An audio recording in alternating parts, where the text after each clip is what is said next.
en el territorio continental ecuatoriano, buscando la verdad y abogando por la unidad nacional en pro de la paz y la seguridad en el Ecuador. Queremos saludar al ex vicepresidente de la República, ex candidato presidencial, Otto Sonnel-Hosner. Lo invitamos para hacer un análisis sobre el Ecuador postelectoral y también los grandes desafíos. Hablaremos más adelante del planteamiento de ir a una constituyente o buscar cambios que son necesarios y urgentes en la Asamblea Nacional. ¿Cuál es el camino quizás menos traumático para el país? Pero quisiera empezar con cómo ve al Ecuador post-elecciones, a sabiendas de que hay unas pequeñas voces que intentan deslegitimar los resultados contundentes de las elecciones del 13 de abril. Ese fue el mandato popular, el decir que la tinta se pasó al doblar la papeleta o que se pagó $2,000 a ecuatorianos. Bueno, uno no termina de entender cosas que no tienen ningún sustento y por eso han sido desechados. ¿Cómo ve al Ecuador postelectoral? Otto, buen día. Hola Miguel, a los tiempos, un gusto saludarlo. Mire, primero permítanme hablar sobre el proceso electoral como tal. Si usted tiene dos finalistas, un presidente que se logra reelegir con un resultado bastante obligado, por decirlo de alguna forma, y una candidata que pierde, que se aferra al discurso del fraude. Y yo creo que todos tenemos, quienes participamos, derecho a reclamar un fraude. Pero cuando tú vas a hacer ese reclamo, estás en la obligación de hacerlo de forma técnica y sustentada. Caso contrario, estás incurriendo en generar de forma innecesaria incertidumbre, inestabilidad en un país que ya tiene suficientes problemas como para andarle sumando ese tipo de situaciones. Entonces, el reclamo de fraude que hace la lista 5 se basa en un informe de la OEA que en su primera emisión de este informe hizo referencia a la posibilidad de que la tinta que se utilizó en ciertos casos pueda haber generado algún problema. Entonces, parece que la OEA lamentablemente no fue lo suficientemente específica respecto a lo que se refería, y sobre esas dos líneas han intentado las últimas 2 semanas, si se quiere, generar o sembrar dudas, suspicacias, hablar hasta casi de esoterismo respecto a lo que en redes sociales de forma graciosa se han referido a la tinta mágica. Por suerte, hace un par de días, la OEA hizo lo correcto, aclaró con mayor precisión a qué se refería y dijo que se refería en casos muy puntuales que además ya fueron revisados y corregidos, a que las papeletas habían sido manchadas. No es que se han traspasado los votos, sino que habían generado unas manchas que podrían haber afectado, digamos, la interpretación de esa papeleta. Pero ahí mismo aclaran y dicen que eso ya fue revisado y resuelto. Es decir, los dejaron sin piso con su teoría esotérica de la tinta mágica. Sin embargo, veo que se aferran a insistir en el fraude. Y yo sí le quiero decir algo, Miguel. Yo entiendo que el resultado ha sido contundente. Yo no tengo dudas personalmente respecto a ningún fraude. Pero viendo que los padrinos de la teoría del fraude son ni más ni menos que el señor Nicolás Maduro y Diosdado Cabello, yo del presidente Noboa, créame que aprovecharía para mover el piso internacionalmente, regionalmente, y decir: señor Maduro, señor Cabello, tanto insisten en el fraude en contra de sus ahijados que los desafío. Yo aquí en el Ecuador puedo pedirle al Consejo Nacional Electoral que abra las urnas, me puedo sumar al reclamo, siempre y cuando ustedes hagan al menos la publicación de las actas oficiales en Venezuela. Porque en el Ecuador las actas están publicadas desde el día 1, pues, Ramiro. Perdón, Miguel. Pero en Venezuela, usted sabe que hasta el sol de hoy le permiten a la oposición corroborar la información de actas oficiales. Entonces yo, viendo que lo han puesto al presidente sin buscarlo en un escenario de política y de defensa democrática regional, yo sí aprovecharía esa situación para pedir que en Venezuela al menos se publiquen las actas, que aquí son públicas desde ese tiempo. Uno. Y dos, mire, un reclamo de fraude por parte de la fuerza política mejor estructurada en el país, que se ha jactado por meses de tener el mayor control electoral del país, que tuvieron más de 40.000 personas, es decir, casi que en cada mesa una persona. Imagínense, lo mínimo que podría estar es sustentado, pero no lo está, y lo que han querido, insisto, es sembrar incertidumbre, desgraciadamente, sin entender que el país no necesita ese tipo de situaciones, sino más bien certezas, y que ojalá pasen la página y ayuden a sembrar certezas. Luego, sobre el Ecuador postelectoral, bueno, un gobierno que arranca ya un mandato, en este caso ya un mandato normal, porque lo anterior había sido la culminación de un mandato interrumpido del presidente Lasso. Creo que la ciudadanía, al entender esa coyuntura extraordinaria, excepcional, y sobre todo también tomando en cuenta la juventud del mandatario, el más joven de la historia, creo que tuvieron un año y medio más de expectativas y de mucha tolerancia ante las situaciones heredadas, difíciles. Pero claro, cuando ya arrancas un mandato de 4 años y ya has estado año y medio en el poder, esas expectativas se convierten en exigencias, ¿no? Y esa tolerancia va disminuyendo. Entonces yo creo que para el gobierno el desafío es poder pasar de un gobierno apaga incendio, enfrenta crisis, a convertirse en un proyecto que pueda proyectar, que pueda transmitir un plan de país a mediano y largo plazo, que creo que es lo que nos hace falta, Miguel. En ese sentido, ¿cómo cerrar la página y sentar las bases para una reforma política en el Ecuador? Bueno, están hablando de ir a una asamblea constituyente. En lo personal, para poder dar una opinión más informada, creo que hace falta que el gobierno nos comunique cuáles son las reformas específicas que estarían buscando. ¿Por qué? Pues yo sí creo que es necesario reformar ciertas cosas a nivel constitucional, y que desgraciadamente en el Ecuador, cada vez que se hace una constitución, se la hace al gusto y a la medida del proyecto político que gobierna. Y las constituciones no pueden estar hechas a las medidas de un proyecto político. Tienen que estar hechas en función de las necesidades de un país, porque los proyectos políticos varían cuando cambian los gobiernos, y los gobiernos cambian con cierta frecuencia. Entonces se necesita una constitución más universal, si se quiere, que pueda funcionar independientemente de la línea ideológica que gobierna. Yo creo que ese es el desafío. Dicho esto, creo que el momento en el que el gobierno diga cuáles son los cambios que aspira y que desea plasmar en un nuevo texto constitucional, deberían de valorar si es que esos cambios son viables vía enmienda o reforma parcial.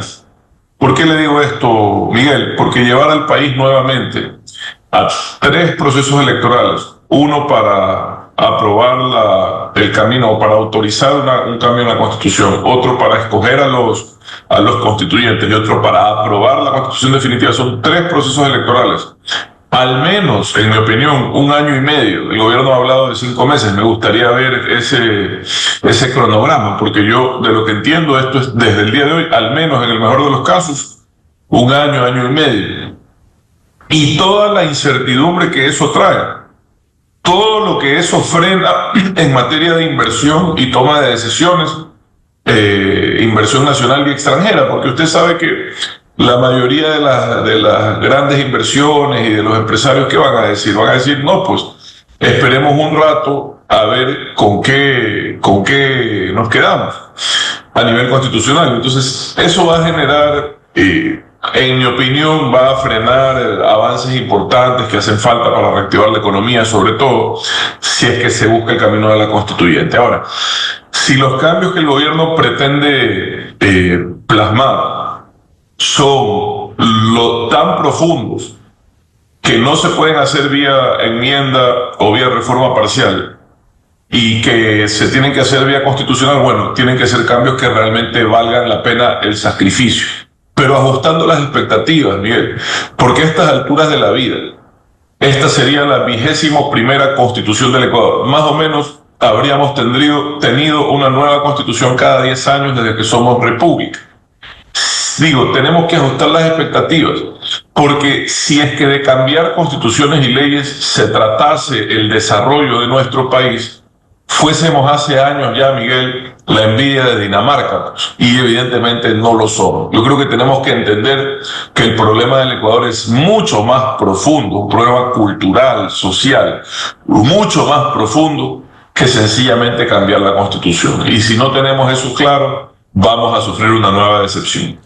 De cualquier manera, una vez que se conozcan los temas, por ejemplo, la desaparición de este mamotreto Consejo de Participación Ciudadana y Control Social, que ha servido para tomarse los organismos de control, para tapar la corrupción, pudiera ser el camino, si es que hay mayoría, como se anuncia que habrá, que permita gobernabilidad, el camino sería la Asamblea Nacional para ciertos cambios que tienen luz verde de la Corte Constitucional. Por eso le digo, Miguel, yo creo que la gran mayoría de los cambios que hasta ahora he escuchado, inclusive limitar ese fraude institucional, esa estafa social que ha sido el Consejo de Participación Ciudadana, que queda comprobado en los audios delegados para qué y cómo lo utilizaban, para sus fines partidistas, de impunidad o de venganza. Esa es la verdad, al final del día ese era el objetivo.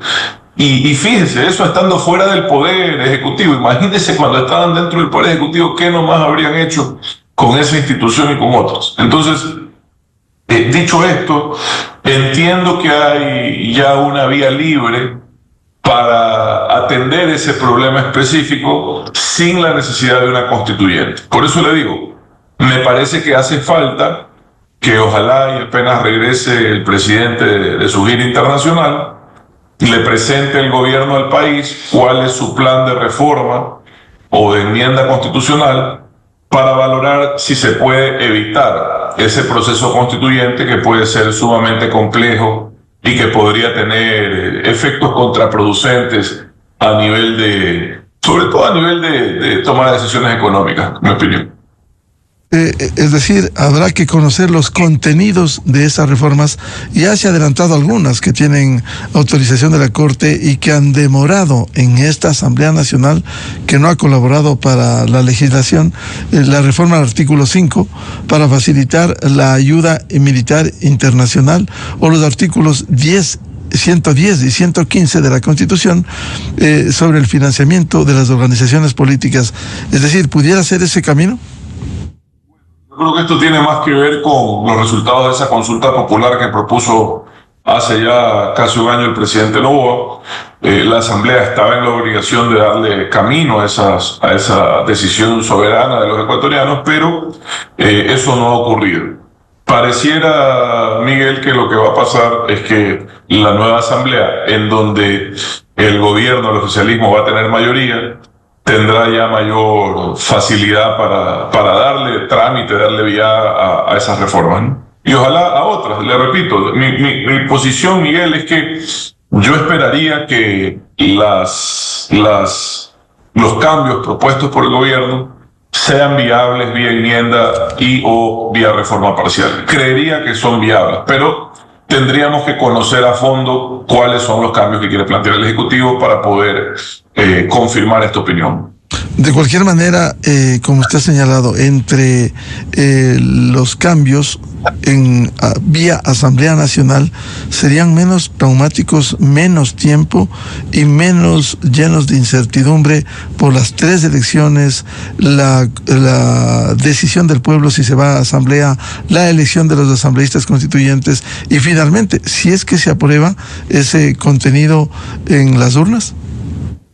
Claro, yo creo que nos daría más certezas, que generarían menos incertidumbre y que también nos ahorraría un montón de dinero, porque usted sabe que cada elección no deja de costar 40, 50 millones de dólares. Imagínese 3 en estas circunstancias. Claro, sin embargo en el país pueden decir, usted prometió Asamblea Constituyente, no va a cumplir. Lo importante es decir, ¿qué cambios y cómo se va a introducir esas reformas en el país? Las candidaturas propusieron asamblea constituyente. Ninguna fue clara durante la campaña respecto, o más que ser clara, ninguna fue específica respecto a los cambios por los cuales se justificaría una asamblea constituyente. En la candidatura de la señora González ya sabemos, por los audios delegados, que el objetivo no tenía nada que ver con una aspiración reformista, sino más bien con una agenda relacionada a lo que ellos llaman una persecución política, ¿verdad? O sea, estaban tratando de atender a nivel constitucional sus problemas judiciales, lo cual es penoso, ¿no? Porque ningún proyecto político debería de estar por encima, y peor los problemas judiciales de sus líderes, debería de estar por encima del interés nacional. Pero lamentablemente ahí queda comprobado que ese era el caso, por lo que conversan, que era la motivación de la constituyente. En el caso del presidente Noboa, insisto, ha hablado de ciertos temas todavía, pero no a profundidad. Ha hablado de la eliminación del Consejo de Participación Ciudadana, ha hablado, que yo creo que es un tema complejo, no sensible, en mi opinión inviable, de la restricción de derechos, porque siente que hay delincuentes que abusan de lo garantista que es la Constitución para seguir delinquiendo. Yo creo que ahí más bien el camino está por el COIP más que por la Constitución, pero tendría que ver cuál es la propuesta puntual. Han hablado muchos, no solo el gobierno, de eliminar esas restricciones que existen para la inversión privada en los sectores estratégicos, para darle mayor facilidad a la inversión en industrias, sobre todo extractivistas, ¿no? O energéticas.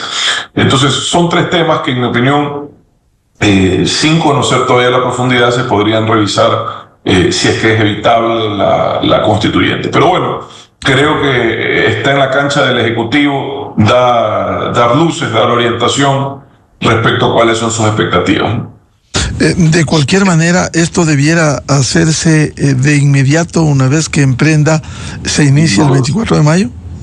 Sin duda, sin duda. Y sobre lo que usted decía respecto a las expectativas de la ciudadanía, o sea, yo no creo que un gran número de ciudadanos le dieron o no el voto al presidente Noboa en función de esa propuesta, Miguel. Es más, me parece que fue una propuesta que no tuvo tanta repercusión durante la campaña.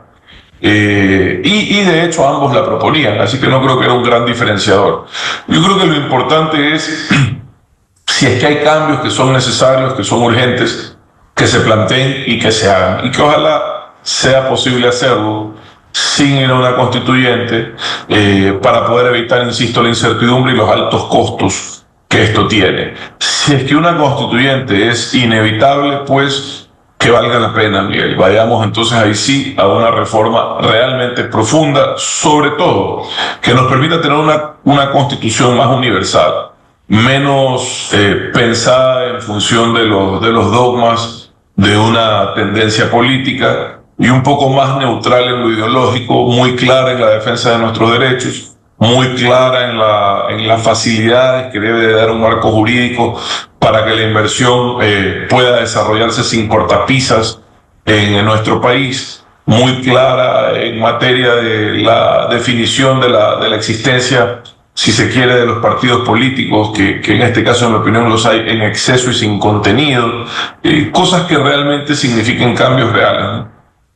Ahora, si hay esa reforma profunda, ¿cuál debiera ser el escenario y qué cree usted que debiera tocarse en la Constitución y en las reformas que requiere el país?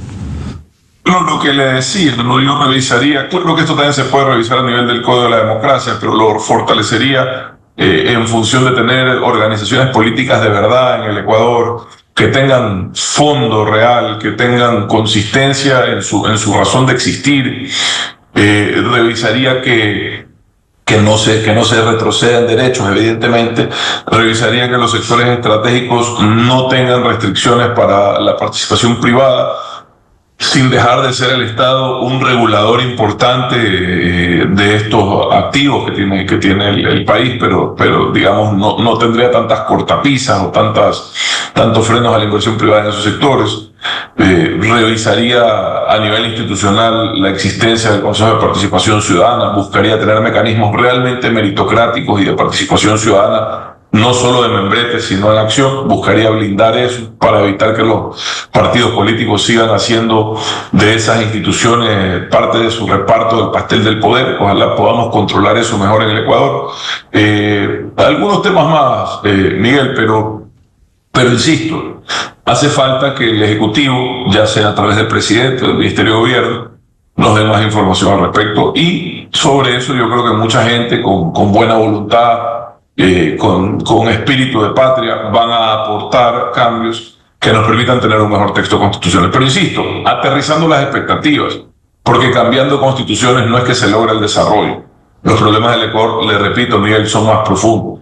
Tienen que ver con nuestra cultura, con el desentendimiento que tienen las élites académicas, económicas, políticas, el desentendimiento que tienen de la problemática del país, cada uno por su lado, la tolerancia gravísima que tenemos a la corrupción, a la incompetencia. Esos son problemas culturales, Miguel, que tenemos que superar si queremos que el país salga adelante. Ahora, usted ha tocado un tema muy importante, la reforma política. El camino sería cambiar el Código de la Democracia, la ley electoral, precisamente para evitar que siga este sistema que tiene 232 movimientos políticos.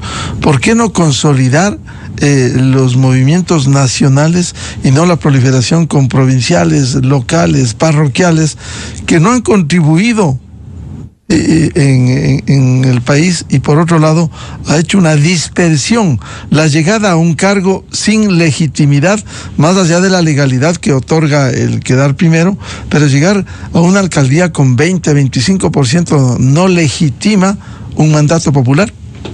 Claro, eso lo han sufrido con mucha frecuencia en Quito, ¿no? De hecho, el último alcalde que creo que se eligió con contundencia, más del 60%, fue el exalcalde Rojas. Y desde ahí lo que han tenido es, tanto a nivel de prefectura como alcaldía, candidatos que han llegado a esa administración por debajo del 30% en todos los casos, lo cual les dificulta la legitimidad de su mandato. Hay quienes proponen el balotaje a nivel de seccionales en ciudades a partir de cierto tamaño, pero yo también iría más a fondo, Miguel, y más allá del sistema de elección, analizaría la pertinencia de tener gobiernos cantonales tan pequeños que a veces no tienen para gestionar ni los sueldos de su propio personal. O sea, en el Ecuador hay 221 cantones, se va a sumar uno más pronto, creo que este año, que se llama Sevilla de Oro, en la Amazonía. Ya, 222 cantones. ¿Usted sabe cuántos realmente tienen autonomía? Porque la autonomía de papel, llamarse gobierno autónomo descentralizado, eso es un membrete nomás. La principal autonomía de quien sea, de una institución, de una persona, es la económica, Miguel. Y si los gobiernos autónomos descentralizados no tienen la capacidad de resolver, de atender los problemas de la gente, es decir, tienen competencias pero no tienen los recursos para atenderlos y se crean a veces por esa novelería, usted tiene quizás que revisar la normativa para ser cantón o para tener esa autonomía, porque terminan perjudicándose los ciudadanos teniendo gobiernos locales que no pueden atender sus necesidades, y eso es muy grave. Y yo creo que gran parte del desafío del Ecuador de superar el subdesarrollo pasa por la capacidad de los gobiernos locales de dotar a la ciudadanía de servicios básicos, al menos agua potable, saneamiento, tratamiento de aguas servidas, transporte público urbano de calidad. Pasa por ahí. Sin esos elementos tan básicos es muy difícil encontrar el desarrollo. Si seguimos teniendo municipalidades tan débiles, no vamos a encontrar el desarrollo. Entonces, una reforma constitucional que revise esos temas, que analice a fondo la capacidad de darles autonomía real, de descentralizar ciertas cosas, puede valer la pena, pero hay que plantearlo con seriedad. Claro, ¿y usted cree que esas reformas, por ejemplo, podrían canalizarse si se logra una mayoría en la Asamblea Nacional? Yo creo que algunas de ellas sí. Yo creo que lo primero es, insisto, definir cuáles serían esas reformas, consultar a la Corte Constitucional el camino y esperar que el camino sea sin la necesidad de una constituyente. Y si es que una constituyente es necesario, que valga la pena, Miguel, que valga la pena, que sean cambios de verdad, como los que estamos hablando. Pero no hay un riesgo en las elecciones, porque se revive esta polarización que hay en el país. Sectores que ni siquiera quieren aceptar una aplastante derrota y simplemente va a ser un caldo de cultivo para esos sectores. Sin duda, cualquier elección es un riesgo. Nadie tiene garantizado una mayoría, nunca. Cada elección es un mundo y sobre todo en nuestro país con mucha volatilidad. Pero bueno, yo creo que ahí ya depende del liderazgo de quienes planteen estas reformas, que tengan un proyecto serio, que la ciudadanía sepa valorar y le sepa dar el voto en función de aquello.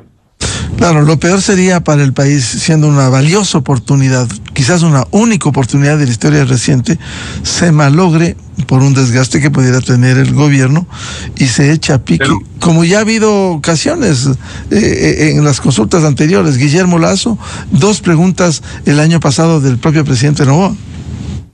Y como usted dice, Miguel, si es que lo van a hacer, pues no hay tiempo que perder, ¿no? Si es que lo van a hacer en caliente, como se dice, sobre la picada. Es decir, incluso esto podría el presidente, que va a continuar en funciones, habrá una formalidad el 24 de mayo, esto pudiera presentarlo ya. Claro, yo hubiese pensado que es algo que lo deberían de tener listo muy probablemente hasta el 24 de mayo, que es la posesión, el nuevo mandato. Quizás es ese el escenario para presentar la propuesta de reforma, aprovechando que está en el pleno de la Asamblea y que tiene la atención de toda la ciudadanía. Quizás ese es el momento para decirnos a todos, bueno, este es el camino que propone el gobierno. O podría ser incluso el 14 de mayo que se instala la nueva Asamblea, y si cuenta con mayoría, que se evidenciará con los resultados de las elecciones internas, pudiera adelantarse y oficializarse el 24 de mayo en el acto formal de posesión. Claro, pues ojalá, pero estamos especulando. Mientras antes, sí. Mejor, ¿no? Mientras antes, mejor. Ya, en todo caso, esto va a tomar su tiempo. Si el camino es la constituyente, va a tomar año o más. Yo pienso que un año y medio es lo que tardaría haciendo las cosas bien. Solo los procesos electorales tienen plazos que cumplir, que normalmente no son menos de 45 o 60 días. Es decir, solo entre los 3 procesos electorales usted ya tiene medio año, solo entre los procesos electorales, y unos 6 meses más de discusión constituyente. Imagínense. Entonces, yo creo que un año y medio mínimo, haciendo las cosas bien, es lo que esto tardaría. Siendo importante, reitero, Otto, que se introduzcan los cambios necesarios en el Ecuador, ese es el compromiso del presidente. El tema pasa por una suerte de incertidumbre en este tiempo. ¿Qué va a pasar con un inversionista que dice van a elecciones, esperemos las nuevas reglas? Es decir, esto no pudiera de alguna manera detener algunas etapas de desarrollo.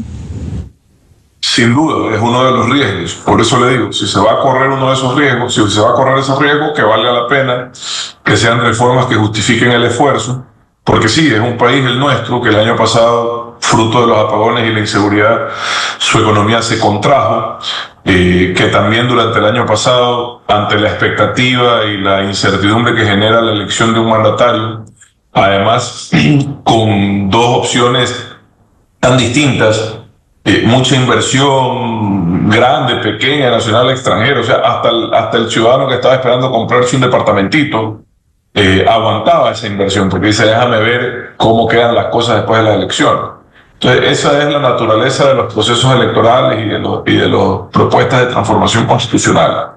Todo se aguanta porque la gente no sabe lo que viene. Entonces hay que tener eso en cuenta, y si es que el gobierno tenía expectativas de, pues, como además se ha anunciado, que este año nos vaya mejor a nivel de crecimiento económico, ojalá, y no tengamos sobresaltos, ni paros violentos, ni apagones, ni violencias, ni catástrofes naturales que afecten esas expectativas de crecimiento, porque el país necesita crecer su economía, pero sí, un proceso de este tipo afecta las expectativas de crecimiento económico, sin duda.